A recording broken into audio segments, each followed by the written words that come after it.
Hey everyone, welcome back to the channel. In today's video, I'm going to show you how to unlink Ubisoft account from Steam. So simply go to your browser and make sure that you have downloaded the Ubisoft Connect application from here, and just make sure you are logged in with your details from here.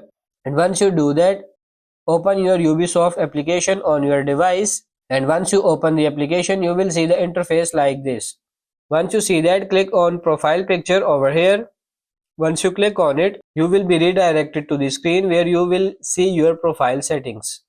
And once you come inside your profile settings, from here you will be redirected to this page where you will see an option called Other.